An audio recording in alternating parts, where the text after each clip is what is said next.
बिस्मिल्लाहिर्रहमानिर्रहीम। अस्सलाम वालेकुम नाज़रीन, मैं अहमद फ़वाद हूँ और आप मेरा यूट्यूब चैनल देख रहे हैं।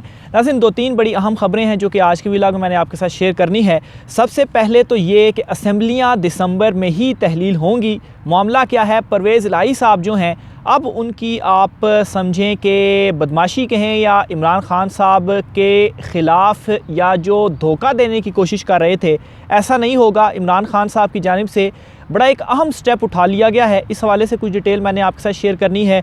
दूसरे नंबर पर नाज़रीन, 10 दिसंबर जनरल फैज़ हमीद साहब के लिए एक बड़ा दिन होने जा रहा है। 10 दिसंबर को क्या होगा इसकी भी डिटेल आपके सामने मैं रखूँगा।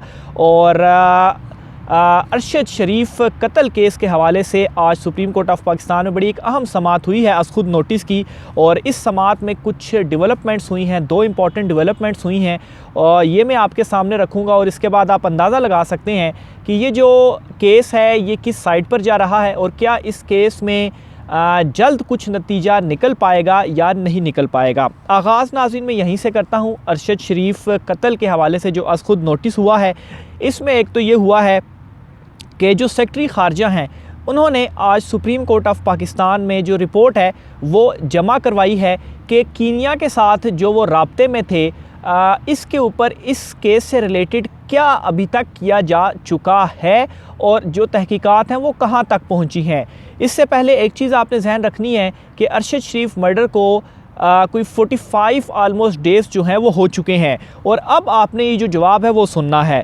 वज़ारत ख़ारजा की जानिब से जो जवाब दिया जाता है उसमें वो ये कहते हैं कि सियासी सतह पर पाकिस्तानी वज़ीर-ए-आज़म ने कीनिया के सदर से रब्ता किया। ये कल भी उन्होंने कोर्ट में कहा था और आज रिपोर्ट में भी कहा कि शहबाज शरीफ ने जो कीनिया के सदर थे इस मैटर के ऊपर उन्होंने उनसे रब्ता किया। अगली दो लाइनें बड़ी दिलचस्प हैं, वो आप सुनिएगा, इससे आपको क्लियर हो जाएगा कि जो तहकीकात हैं वो कब मुकम्मल होंगी। वो कहते हैं कि वज़ारत ख़ारजा कीनिया में होने वाली तहकीकात से मुतल्लिक मुसलसल मालूमात ले रही है, यानी कि आफ्टर 45 डेज़ अभी तक वज़ारत ख़ारजा जस्ट मालूमात ही ले रही है कि ये जो मर्डर केस है इस केस में क्या तहकीकात हुई हैं, मामला कहाँ तक पहुँचा है। 45 डेज़ के अंदर अगर वो तहकीकात ही कर रहे हैं और ये मालूमात ही ले रहे हैं तो फिर ये केस आगे कहाँ तक चलेगा और कब जो इंसाफ है वो मिलेगा, इसका अंदाज़ा आप ख़ुद ही लगा लें। और ये भी आप आइडिया कर लें कि जल्द इसमें कोई पेशरफ्त मेरा नहीं ख्याल कि अब होगी, क्योंकि 45 दिन के बाद भी ये अभी सिर्फ मालूमात ले रहे हैं। और फिर दूसरे नंबर पर और दिलचस्प जुमला है, ये कहते हैं उम्मीद है कि माफ़ कीजिएगा, उम्मीद है कि जल्द अरशद शरीफ कत्ल का नतीजा सामने आएगा। उम्मीद है इन्हें कि जल्द, उम्मीद ना रखें आप, अगर तहकीकात करें काम करें तो फिर वाकई नतीजा सामने आएगा, लेकिन जो अभी तक चीज़ें हो चुकी हैं उसमें सिर्फ़ और सिर्फ आप उम्मीद ही कर सकते हैं। तो ये जो है वो वज़ारत ख़ारजा की जानिब से जवाब था जिसकी दो चीज़ें जो है वो मैंने आपके सामने रखी हैं। अच्छा, इसके अलावा आज इस केस में जो ऑर्डर भी हुआ और मज़ीद जो पेशरफ्त हुई उसमें वो ये है कि जो स्पेशल JIT थी वो कायम की जा चुकी है और इस JIT की जो नोटिफिकेशन है वो सुप्रीम कोर्ट को दे भी दिया गया है। 5 लोग जो हैं वो इसमें होंगे और इन 5 लोगों में जो है वो इस्लामाबाद पुलिस, ISI प्लस जो है वो IB और FIA के जो नुमाइंदे हैं वो शामिल होंगे। और ये भी आज कोर्ट को बताया गया कि जो अरशद शरीफ साहिबा की वालिदा हैं उनसे रब्ता करने की कोशिश की गई है उनका बयान रिकॉर्ड कराने के लिए, लेकिन हुआ ये है कि उनकी वालिदा की जो तबीयत थी वो कुछ ठीक नहीं थी जिसकी वजह से उनका बयान रिकॉर्ड नहीं किया जा सका। तो बहरहाल बाद में उनका बयान रिकॉर्ड किया जाएगा। अच्छा, मज़ीद इसमें यह हुआ है कि आज सुप्रीम कोर्ट ऑफ पाकिस्तान ने ये कहा है कि 2 हफ़्तों के अंदर जो पेशरफ्त रिपोर्ट है, ये जो JIT नहीं बनाई गई है, ये पेशरफ्त रिपोर्ट 2 हफ़्तों के अंदर सुप्रीम कोर्ट ऑफ पाकिस्तान में जमा करवाए और कोशिश की जाए कि इस ये जो JIT बनाई गई है इसमें फ़ौरी तौर के ऊपर ये हुक्म दिया गया कि फ़ौरी तौर के ऊपर ये जो अपना काम है वो शुरू करे और साथ ही साथ इन्हें फैसिलिटेट करने का भी कहा गया कि जो इनको मुआवनत चाहिए या वज़ारत ख़ारजा जो कुछ इनके लिए जो है वो ज़ाहिर सी बात है कीनिया जाकर भी ये तहकीकात करेंगे तो उनको उन इस सारी चीज़ों में इनको फैसिलिटेट जो है वो करना चाहिए। और मज़ीद समाअत जनवरी के फर्स्ट वीक तक इन्होंने मुलतवी की है और ये जो अब JIT है 2 वीक के अंदर जो भी तहकीकात होंगी उस हवाले से एक रिपोर्ट अदालत में जमा करवाएगा और फिर खुली अदालत में ये जो रिपोर्ट है और इसके ऊपर जो समाअत है वो की जाएगी। लेकिन ये 2 हफ्ते अभी इनिशियल तौर पर इनको दिए गए हैं कि पेशरफ रिपोर्ट आपने जमा करवानी है।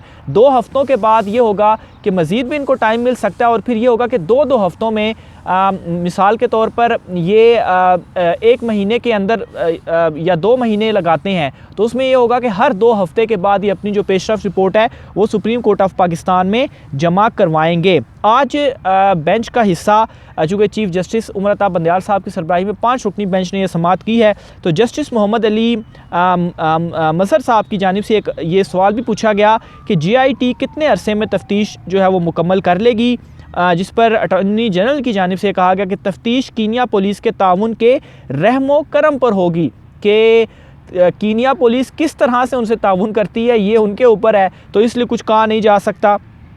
मज़ीद वो ये कहते हैं कि तफ्तीशी टीम आपकी तरफ से अपनी तरफ से हर मुमकिन कोशिश करेगी कि जल्द काम मुकम्मल हो।